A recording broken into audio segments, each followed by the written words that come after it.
Pada zaman pembuangan, saudara, di mana imam-imam, pengajar-pengajar ditawan oleh musuh.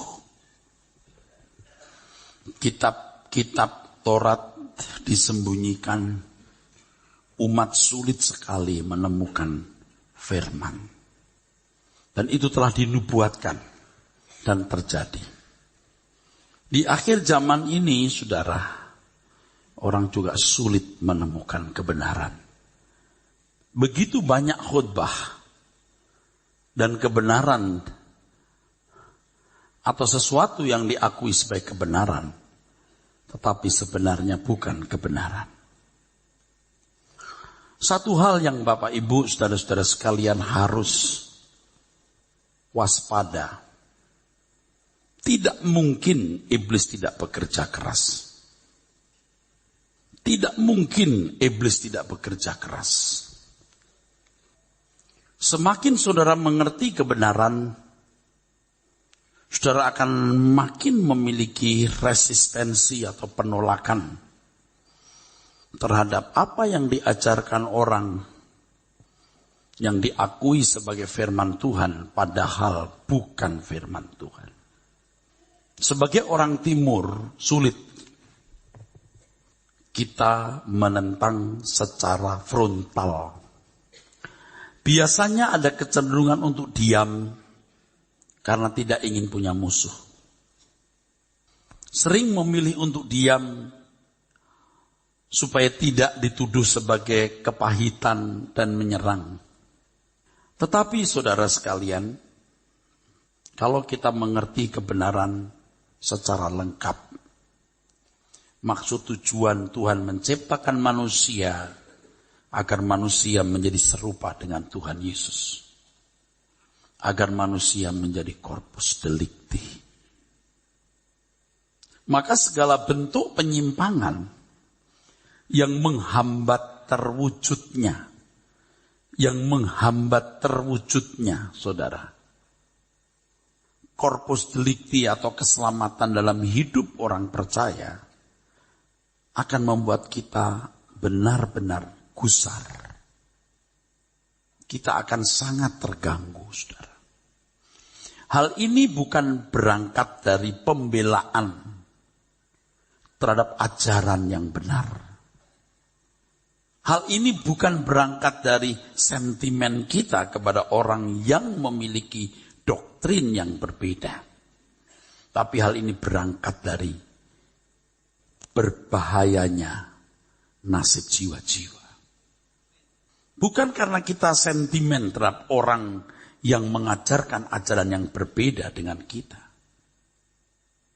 Bukan karena ada dorongan untuk konfrontasi dengan orang yang tidak sepaham, tidak sedoktrin dengan kita. Tetapi karena kita merasa gusar, prihatin, duka terhadap kenyataan nasib kekal orang-orang yang sangat berbahaya. Jadi iblis itu bekerja keras. Obat asli sesuai dengan dosisnya, obat palsu atau yang mirip tapi tidak sesuai dengan dosisnya itu jadi racun atau kadang-kadang membuat tubuh jadi imun. Ini berbahaya. Tas palsu, tas asli, tas. Tapi kalau obat palsu bukan obat, racun, saudara. Jujur saja kita juga sebenarnya tidak ingin konflik, berbenturan dengan pendeta lain. Kita juga tidak ingin, saudara. Tetapi kalau melihat nasib kekal banyak orang, kita tidak bisa diam. Sebab penyesatan itu berbahaya, saudaraku. Ketika saya mengajarkan mengenai teologia ini, ingat, ada teologia, ada ateologia. Kalau sudah ateologia, ini racun. Ini racun sudah.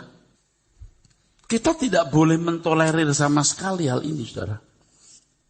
Bukan karena kita merasa diri benar, lalu mengadakan pembenaran terhadap diri sendiri. Tetapi kita memang telah membuktikan sedikit sekali orang mengajarkan kebenaran yang menggiring seseorang kepada maksud keselamatan itu, yaitu menjadi manusia yang tidak bercacat, tidak bercela seperti Tuhan Yesus, yang berkualitas corpus delicti, saudara. Kita sendiri juga sedang berjuang untuk mencapai tingkat ini, saudara. Kita sendiri juga sedang berjuang mencapai tingkat ini. Penyesatan itu membuat apa yang dikutbahkan di mimbar, yang diakui sebagai firman Tuhan itu sebenarnya firman setan. Tapi kita kan tidak berani terang-terangan berkata, itu firman setan. Itu ateologi. Padahal memang ateologi. Kalau bukan firman Tuhan, firman siapa? Ya memang, saudaraku, dalam kesabarannya, ya Tuhan memberi kesempatan orang untuk sadar. Tetapi kalau seorang pemberita firman, pendeta, sudah ambisi gereja besar, ambisi jemaat banyak, ambisi punya uang, ambisi namanya dikenal, ambisi dia terhormat,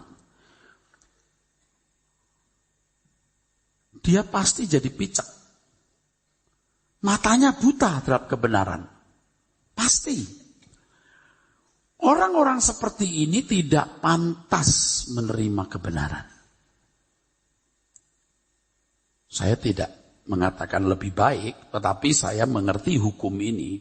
Seseorang harus bisa menjadi bejana Tuhan. Dan untuk menjadi bejana Tuhan harus mengosongkan bejana itu. Jangan punya ambisi. Kecuali hanya menampung apa yang Tuhan kehendaki untuk kita lakukan. Dan untuk menjadi bejana yang kosong supaya Tuhan mengisi kita dengan kebenarannya, visi-visinya, itu butuh perjuangan yang berat sekali, saudaraku. Berat sekali. Jadi ketika saya bergumul di dalam doa, bagaimana Tuhan aku bisa menghibur dan menyenangkan hatimu? Saya mendapat dua jawaban, saudara. Yang pertama, ketika kamu kuperhadapkan kesempatan berbuat dosa, dan engkau menolak itu, engkau menghibur aku. Jadi orang-orang yang memang berniat untuk menghibur hati Tuhan, menyukakan hati Tuhan, akan diperhadapkan kepada kesempatan-kesempatan untuk berbuat salah. Nah pada waktu itulah, saudara, seseorang bisa menyenangkan Tuhan. Jadi kalau situasi atau kondisi kita baik-baik, tidak ada peluang untuk berbuat dosa, tidak ada peluang untuk menyenangkan diri sendiri, ya Anda bukan orang yang diberi kesempatan menyenangkan Tuhan. Ketika Anda bisa egois, ketika Anda bisa memuaskan keinginan daging dan segala kesenangannya, tapi saudara memilih melakukan kehendak Bapa, nah itu baru Anda menghibur Tuhan, menyenangkan Tuhan. Itu satu. Yang kedua, bagaimana kita bisa menghibur, menyenangkan Tuhan? Tentu diawali dari tekad, niat yang tulus dari diri sendiri. Lalu, saudara akan berinisiatif berbuat sesuatu bagi Tuhan. Saudara akan memperkarakan ini dengan Roh Kudus. Pimpin aku Roh Kudus, apa yang harus kulakukan. Ada rancangan-rancangan Bapak yang kalau tidak dipertanyakan saya nggak yakin Bapak menunjukkan. Opsi A, opsi B, opsi C, opsi D. Anda bisa berkata opsi yang terbaik yang boleh kulakukan. Nanti Roh Kudus akan bilang, opsi yang terbaik mahal. Tapi kalau kita bisa Kalau kita boleh melakukan, kenapa tidak kita lakukan? Yang suatu hari nanti ketika kita ketemu Tuhan, kita mendapat pujian. Walaupun bukan karena pujian itu kita melakukan. Karena kita melakukan karena kita mencintai Tuhan. Kalau saudara mencintai seseorang, memuja seseorang, apakah itu pria atau wanita? Artinya pria atau wanita atau sebaliknya. Saudara pasti berusaha untuk melakukan yang terbaik bagi dia. Nah, mengapa ini tidak kita lakukan bagi Tuhan? Nah, masalahnya saudara ini kan memang tidak terbiasa connect dengan Tuhan. Yang connect itu kan hanya pendeta di pikiranmu. Padahal saudara itu semua harus connect dengan Tuhan. Mengenal kebenaran supaya kita memiliki hubungan pribadi, connect, dan tidak menjadi mistik. Relasi kita dengan Tuhan, intimasi kita dengan Tuhan itu dalam rangka kita mau menemukan apa yang dapat menyukakan dia. Maka kita harus memiliki teologi yang cukup. Kalau teologiamu nggak cukup jadi mistik nanti. Seperti orang-orang itu loh. Ada pesan Tuhan berbicara, ngawur saudaraku. Pasti tendensinya atau arahnya bukan pada kesempurnaan karakter untuk menjadi serupa dengan Kristus. Tetapi hanya pesan-pesan yang membuat orang menjadi mistik. Dan biasanya orang-orang itu tidak logik berpikirnya. Tidak sehat berbicaranya. Tidak sehat cara berpikirnya. Nah, iblis itu membuat penyesatan itu, saudara. Tuhan berbicara ini itu. Padahal bukan Tuhan seperti itu loh yang benar. Allah itu baik. Baik yang bagaimana? Kan tadi saya menjelaskan, percayamu itu tidak bisa mengatur Tuhan. Seakan-akan Tuhan itu butuh dipercayai. Kalau sudah dipercayai, kita minta apa saja, meyakini apa saja akan terwujud. Seperti begini loh. Kalau ini anak saya ya, nak, ini kalau Tuhan ya. Kamu percaya papa baik? Percaya papa. Kamu percaya papa berkuasa, cerdas, kuat, kaya, berkuasa, percaya? Percaya papa. Betul? Iya papa. Minta apa? Minta apa kamu? Itu kan papa gila. Kalau papa yang baik gimana? Kamu percaya papa itu baik? Kau percaya papa itu berkuasa? Sekolah. Papa saya mau nonton film kartun. Sekolah. Katanya papa baik. Justru karena papa baik itu sekolah. Pulang sekolah. Ayo makan cepet ya. Bantu mamamu jaga warung. Ya papa saya mau main-main dulu. Katanya papa baik. Justru karena papa baik itu jaga warung. Mana nilaimu? Loh kok cuma 7,5, kenapa enggak 8,5 atau 9 nih? Kenapa enggak 10? Jangan marah dong Pak, katanya papa baik. Panggil guru les sambil jaga warung, belajar matematik. Ya katanya papa baik. Justru papa baik itu. Papa. Berapa? Papa baik ya. Kau percaya enggak? Ya percaya dong. Papa berkuasa enggak? Iya. Kau percaya enggak? Percaya papa. Lalu mau apa? Beliin motor dong. Enggak. Katanya papa baik. Justru papa baik, kamu enggak dibeliin motor. Nanti kamu ikut geng motor. Kamu kesana kemari susah diatur. Tabrakan kakimu patah. Jadi enggak. Konsep baiknya itu gimana? Nah sekarang kalau pendeta memperkenalkan begini saudara sekalian. Allah itu baik dan berkuasa. Ayo kita puji-puji. Dia bertahta di sini. Minta apa? Yakini. Asal kita percaya mujizat itu nyata. Ketika ku percaya mujizat itu nyata. Ngerti nggak yang diajarkan apa di situ? Mujizat yang dimaksud itu apa? Saudara sekalian, Allah itu baik. Ketika engkau datang kemari, engkau bawa persoalan, pergumulan, ekonomi, sakit penyakit, engkau pulang tidak sama seperti engkau datang kemari. Jangan amin ya. Penyakit akan disembuhkan, persoalan diselesaikan. Haleluya. Justru persoalan diberikan menghambat kamu lari ke neraka. Kan gak ngerti baiknya kayak apa. Nah, anak yang tadi suruh les, kursus, gak dibeliin motor, 20 tahun kemudian jadi orang sukses. Dia baru tahu papaku baik. Tapi kalau papa saya mau nonton film kartun, film kartun jadi gak bisa sekolah, aku gak mau, papa baik kan? Iya papa baik nak, nonton aja film kartun. Gak usah sekolah ya, kamu seneng kan? Ya udah. Papa beliin motor, papa kan hebat. Oh papa hebat, beli. Oke, beli yang bagus. Jangan yang 14 juta, 22 juta ya. Yang kenceng banget naik, oke. Yang wus kenceng ya, oke. Jangan yang lambat-lambat, yang kenceng nak, oke. Yang bisa ngebut, supaya kamu bisa lebih dari teman-teman kamu. Kamu bisa jadi juara, ngetrek, kamu jadi juara nanti. Itu orang tua gila. Nah kalau di gereja diajarkan begitu, Allah itu baik saudara sekalian. Kalau kamu yakin. Jadi, dia pikir Tuhan bisa diatur pakai percaya kita. Asal ku jamah jubahnya sembuh, saudara. Jadi kau jamah jubah. Kau minta apa? Jamah jubahnya.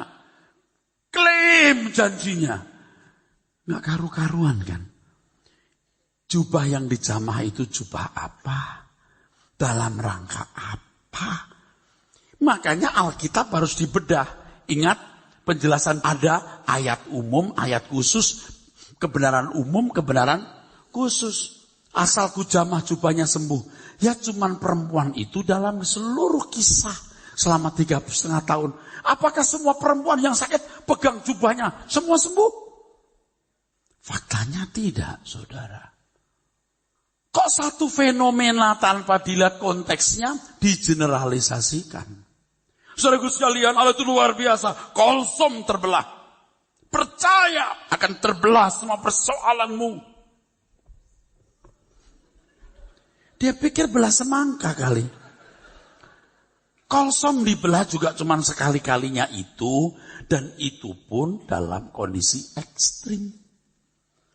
Maka cara membedah Alkitab harus benar.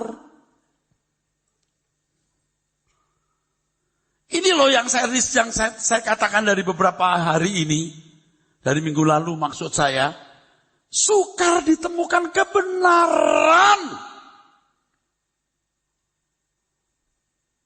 Saya sih tidak mengatakan saya paling benar. Tapi menurut yang saya pahami, tentu bukan tanpa alasan karena memang itu bidang saya, ini benar. Saudara jangan hanya duduk, setuju. Tapi saudara harus melakukan. Belajar terus. Supaya hidupmu diubah. Jadi kebenaran itu, kalau kita kan punya 3 kebenaran dasar. Yang pertama, apa? Karakter yang sempurna. Jadi corpus delicti. Sekarang lebih suka menggunakan kalimat hidup tak bercacat, tak bercelah. Terus langit baru, bumi baru. Yang ketiga, tanggung jawab, kerja keras, jaga kesehatan, dan lain-lain. Supaya kita bisa membela pekerjaan Tuhan tanpa batas. Kalau you tidak tanggung jawab, you miskin, you are doing nothing.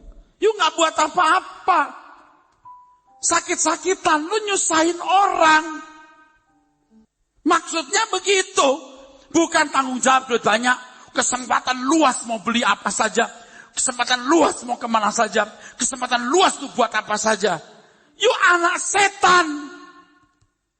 Yang saudara miliki semua milik Tuhan loh. You gak berhak pakai suka-suka you. Kalau enggak you itu memberontak sama Tuhan. Saudara mungkin berkata itu pendeta mau apa? Enggak mau apa-apa. Cuman you bertobat aja, selamat. Makanya kalau orang di mana-mana sering berkata, Pak Eras anti perpuluhan. Bukan. Kalau you matok 1/10, mendingan gak usah sama sekali. Everything you have belongs to God. Yang diajarkan itu segenap hidup. Maka siapa yang mau, saudaraku? Hampir gak mau. Bukan sombong, saudara. Kalau you punya rumah 3, 1 untuk gereja. Kita kan mau beli gedung nih, harga 20-25 M. Nanti kalau ditantang siapa, mungkin saya orang angkat tangan dulu. Ayo, siapa 20 orang yang bisa kasih 1 miliar? Saya dulu 1 miliar. Saya angkat tangan pertama. Kalau perlu 2 miliar, saya angkat tangan dulu. Biar gila pendeta itu. Biar uang saya nggak banyak pun saya berani bertaruh. Bukan sok. Itu juga bukan selama saya dan keluarga saya pun sudah saya ancam. Jangan ya, coba-coba kau berpikir kalau papa meninggal mesti dikasih anaknya.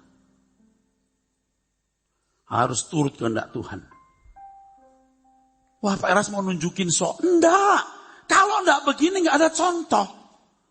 Orang jemaat ditantang ngasih duit, pendetanya enggak ngasih. Udah gitu gereja atas nama pendetanya dan yayasan yang pendetanya punya. Nanti anak-anaknya mewarisi. Kira-kira itu untuk siapa? Kita sudah merindukan kerajaan surga, udah gak mikir, Bu. Saya ngomong ini bukan sok loh, dan bukan mau dipuji.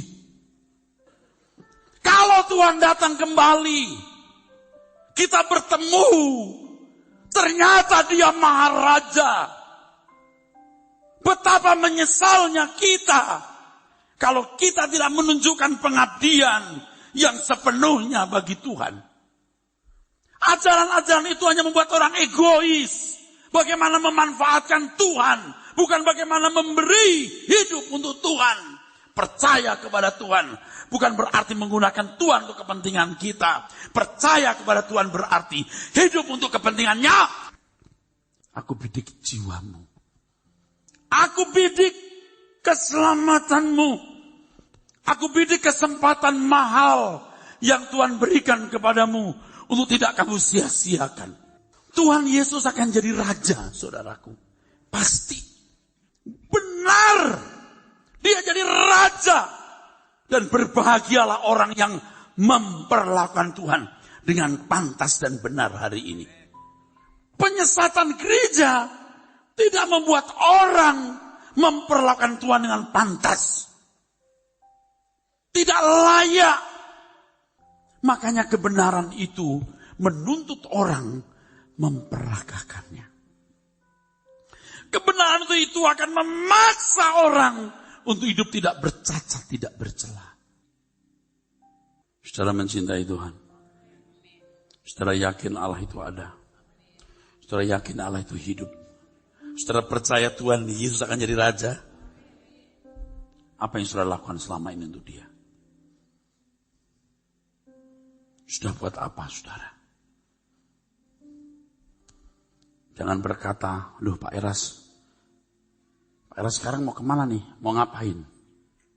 Gak ada yang saya persoalkan. Bahkan saudara, supaya ada saudara percaya apa yang saya katakan.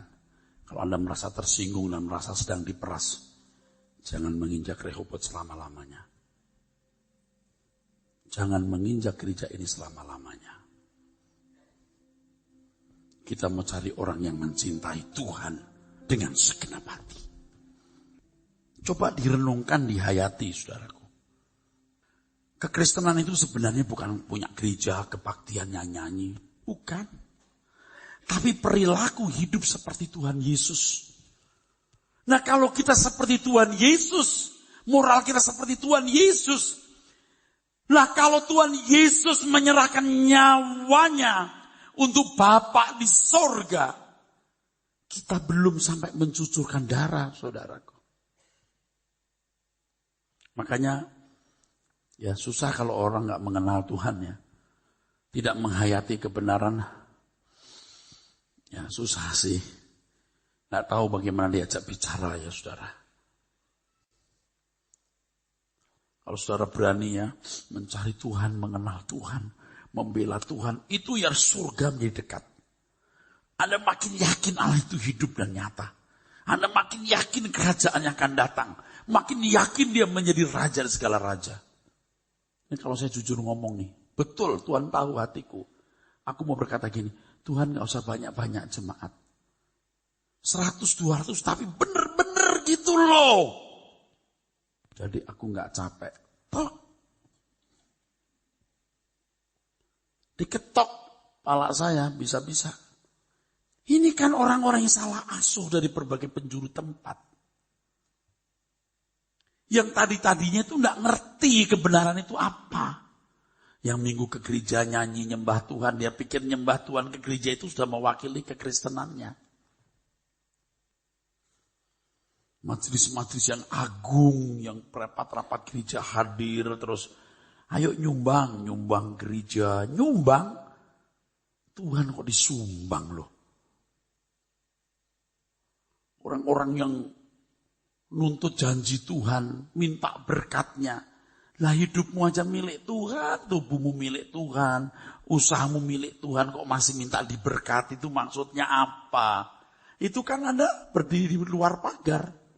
Anda tidak masuk dalam keluarga dan diri Tuhan. Kalau saudara mengerti kebenaran kan tubuhku bait Roh Kudus. Yang kulakukan adalah aku harus menjaga tubuhku. Kalau Anda buka toko, Anda buka perusahaan baru, yang ada itu mengucap syukur untuk kepercayaan punya usaha itu. Bukan ngundang pendeta Erastus, dia sakti mandraguna. Biar Pak Pendeta datang, dia kepret pakai minyak jelantah.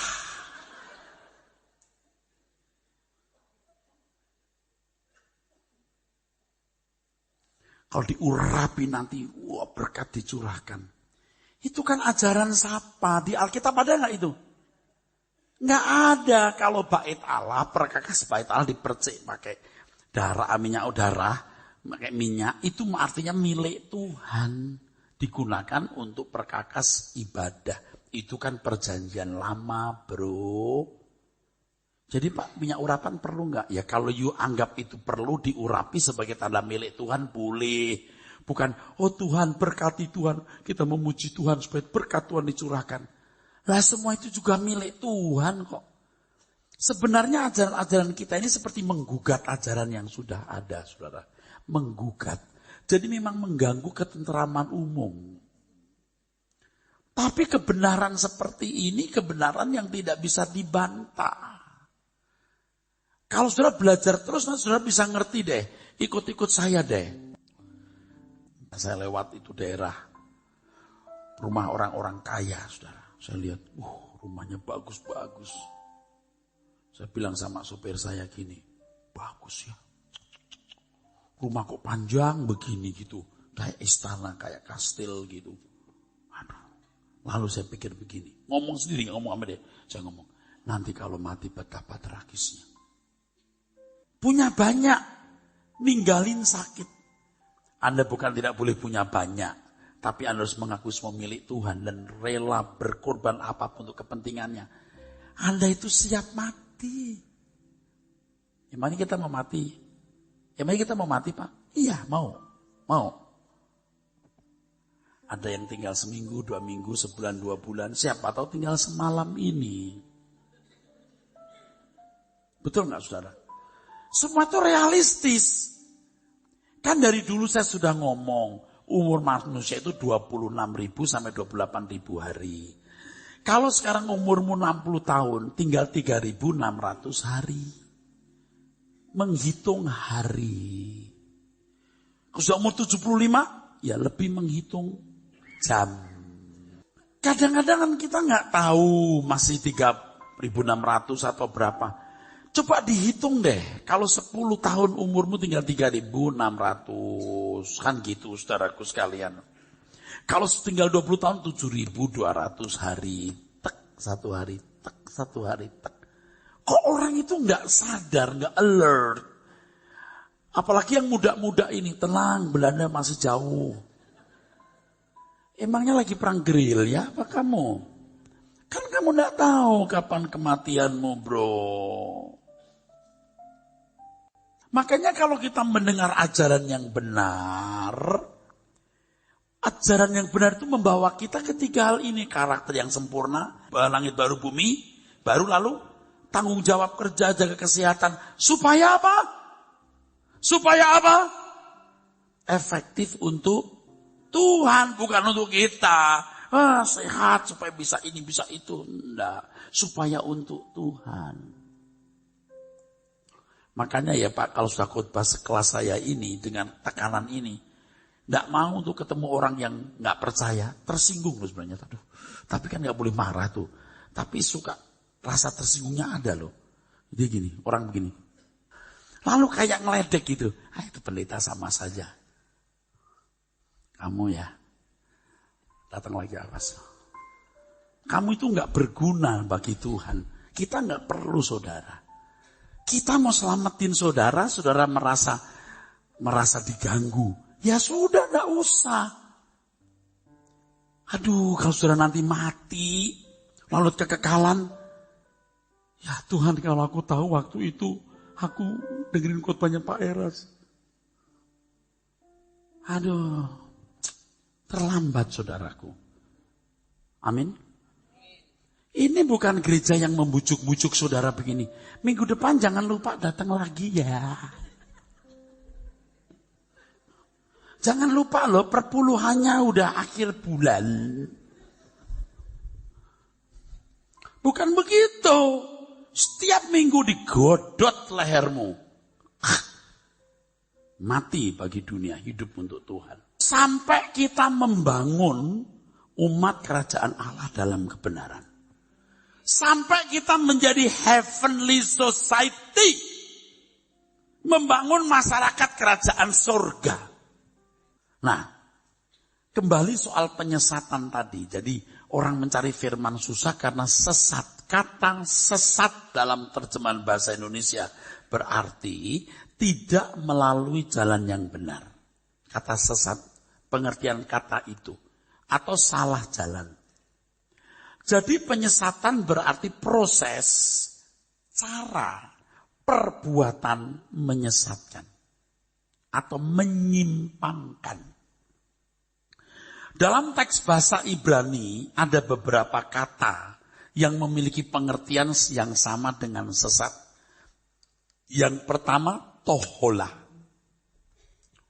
Tohola. Toholah ini sebenarnya sama dengan error. Tapi juga bisa berarti tolol. Foolish. Stupid. Completely stupid. Sangat sesat. Toholah. Bodoh. Yang kedua kata sesat dari kata nada. Nada. Nada. Kata nada berarti ya mislead, salah jalan, ya, salah langkah. Yang ketiga ta'ah, bukan taat ya, ta'ah. Ta'ah itu berarti pergi ke jalan yang keliru sama. Jadi mestinya ke lurus, belok, atau misalnya miring, dia lurus gitu ya. Dalam teks bahasa Yunani ada beberapa kata yang digunakan untuk mengartikan kata sesat. Yang pertama diastrevo. Diastrevo. Diastrevo. Kata diastrevo ini artinya tahu nggak apa? Salah menafsirkan, misinterpret, salah menafsirkan. Aduh, menarik juga loh. Jadi sesat itu salah menafsirkan. Itu hebat. Kalau pertobatan kan perubahan pikiran, metanoia. Pokoknya kalau sudah masuk perjanjian baru ke arah batin. Kalau bertobat itu kan perjanjian lama syub. Artinya berbalik. Yang tadinya tidak menyembah Yahweh lagi. Yang tadinya tidak melakukan Taurat, sekarang melakukan Taurat. Tapi kalau Kristen bertobat itu perubahan pikiran. Kata yang kedua, tadi diastrevo artinya salah tafsir. Kata yang berikutnya planao. Planao. Planao. Planao ini artinya keluar dari keadaan aman. Memang perasaan aman juga sebenarnya relatif.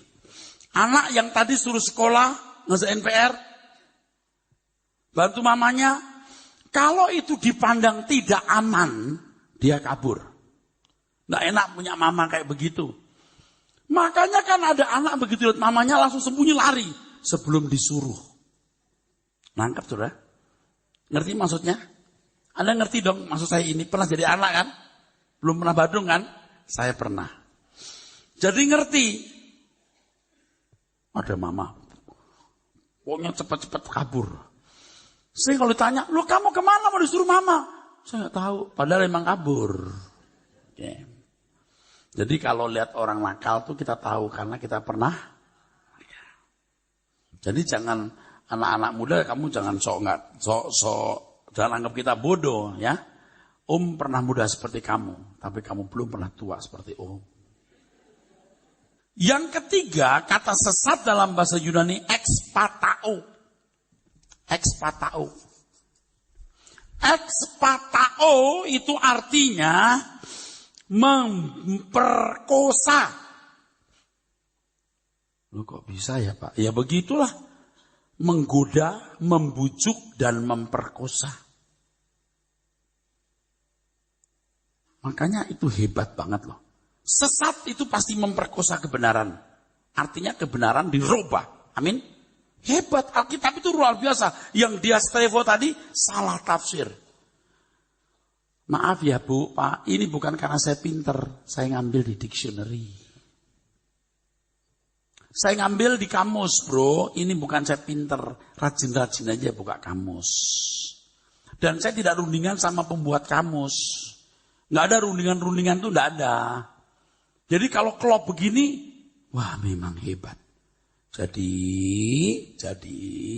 kalau pendeta malas, pasti khotbahnya tidak bermutu. Dia harus rajin. Baru dia menemukan kebenaran. Roh Kudus mengurapi kalau orang itu tidak tekun ya tidak bisa menemukan. Roh Kudus kan tidak bilang begini, buka kamus. Itu ekspatao. Apa ya ekspatao? Iya nggak bisa begitu. Kita yang mesti buka kamus sendiri. Keempat, apatao. Artinya tucit menipu apatao. Hebat loh sebenarnya Alkitab itu. Kalau dipahami dengan benar, saudaraku. Dari terjemahan Alkitab bahasa asli ini, dapat disimpulkan bahwa penyesatan memiliki unsur-unsur kebodohan, penipuan, pemaksaan, kesalahan menafsir, salah melangkah. Proses dari usaha penipuan melalui saluran pemikiran yang mendesak atau memaksa agar seseorang atau sebuah komunitas mengambil jalan yang keliru atau tindakan yang salah oleh karena kebodohan atau kesalahan menafsir. Bapak, Ibu, saudaraku sekalian. Coba kita lihat surat Korintus, saudaraku. Waduh, ini luar biasa. Surat Korintus pasal 11. Kita kembali kepada yang kita sudah beberapa kali baca di ayat yang ketiga dan keempat. 2 Korintus 11 ayat yang ketiga dan keempat.